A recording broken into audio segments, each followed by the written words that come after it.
사랑합니다.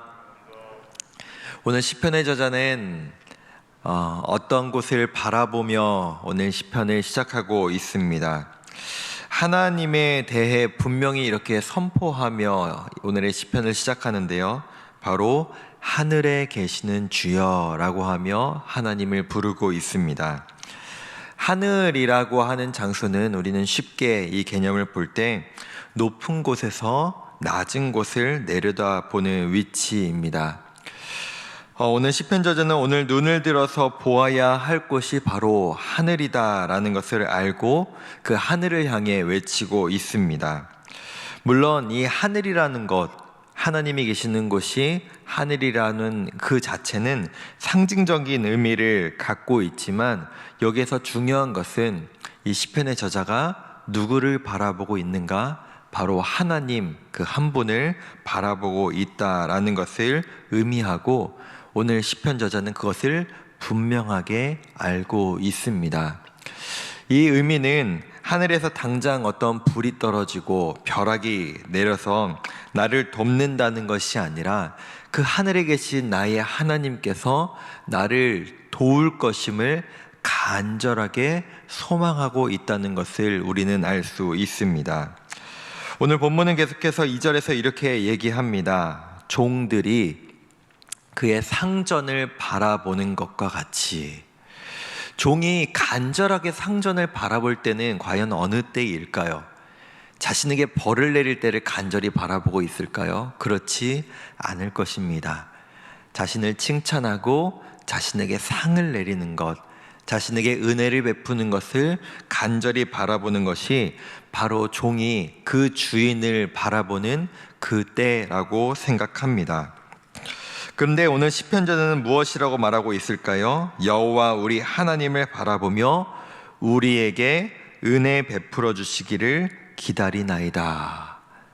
우리에게 너무나 당연한 것이죠. 하나님을 향하여 간절히 바라보는 것, 종들이 그의 주인들을 향하여 간절히 바라보는 것은 나에게 은혜 베풀어 주시기를, 나에게 그분이 주시는 상을 내려주시기를 간절히 바라보고 있다는 것입니다. 오늘 여기에 등장하는 은혜라고 하는 이 히브리 단어에는 이런 뜻이 담겨 있습니다. 구부리다, 몸을 굽히다 라고 하는 뜻이 담겨져 있는데요. 우리가 이렇게 한번 상상을 해봤으면 좋겠습니다. 하늘에 계신 하나님께서 땅에 있는 우리에게 무엇인가를 전해주시려고 할 때, 우리에게 무엇인가를 주실 때 가장 쉬운 방법은 무엇일까요? 아마도 툭 던지는 것이 가장 쉬운 방법일 것입니다.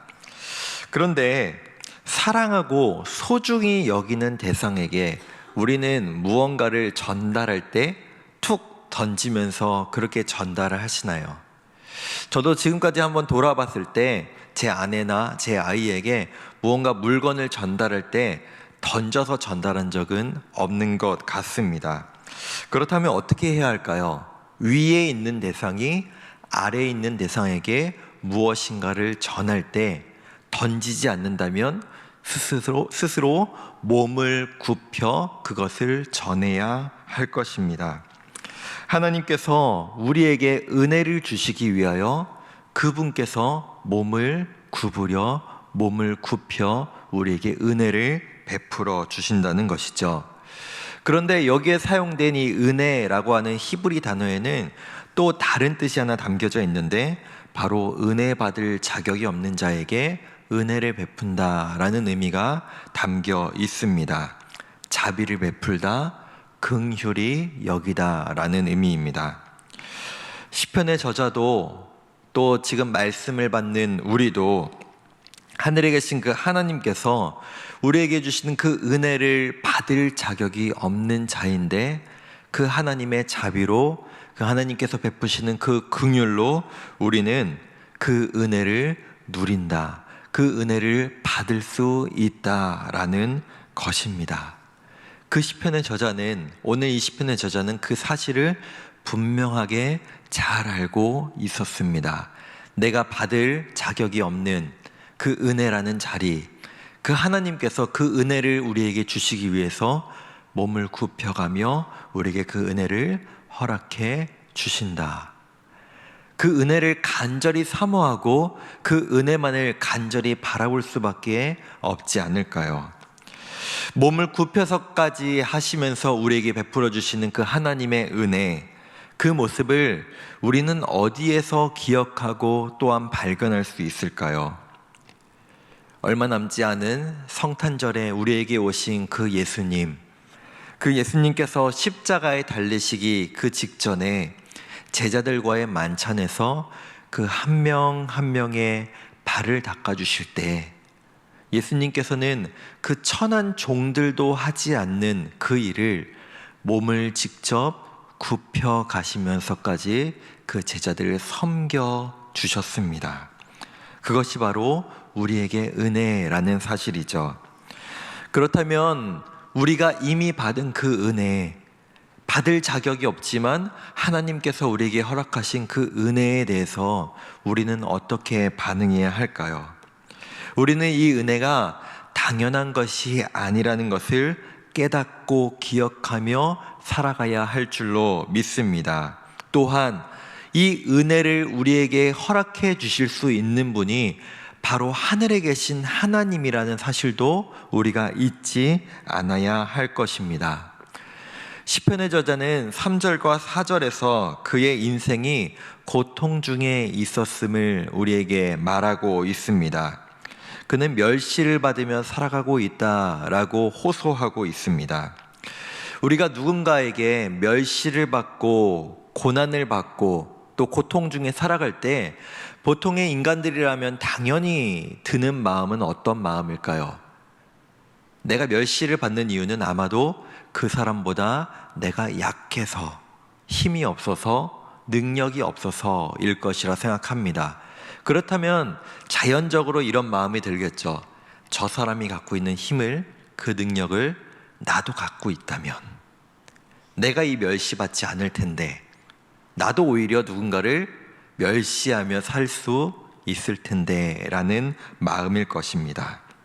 그런데 오늘 성경은 이렇게 고백하고 있습니다. 여호와여, 나에게 그 힘을 주시옵소서, 나에게 능력을 주시옵소서 라고 고백하는 것이 아니라 주님, 나에게 은혜를 베푸소서.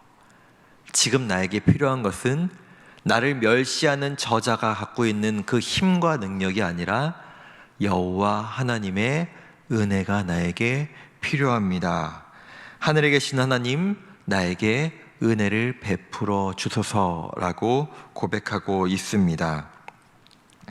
내가 내 힘으로 살아가는 것이 아니라 절대 주권자이신 그 하나님의 은혜로 나는 살아갈 수 있습니다 라고 고백하는 그 고백과 그 모습, 그것이 바로 하나님의 성도들, 하나님의 자녀들의 모습인 줄로 믿습니다. 말씀을 맺겠습니다. 우리는 너무 잘 알고 있습니다. 십자가에 달려 죽으시면서까지 우리에게 베풀어 주신 그 예수 그리스도의 그 은혜, 그 하나님의 사랑, 그 순간부터 우리의 인생은 내 것이 아니라 하나님의 소유인 줄로 믿습니다. 그렇기에 오늘의 하루도 또 우리의 평생도 내 힘과 내 능력으로 살아내는 것이 아니라 하나님께서 공급해 주시는 그 은혜로 살아내는 것이 바로 저와 우리 성도님들의 인생인 줄로 믿습니다. 우리는 하나님의 종이고 그 주인께서 나에게 주실 그 은혜를 바라보며 사모하며 살아가는 삶, 그것이 가장 복되고 올바른 인생인 것을 우리가 다시 한번 기억하며 오늘 하루도 그 은혜 가운데 살아가시는 우리 모든 성도님들 되시기를 간절히 소망합니다.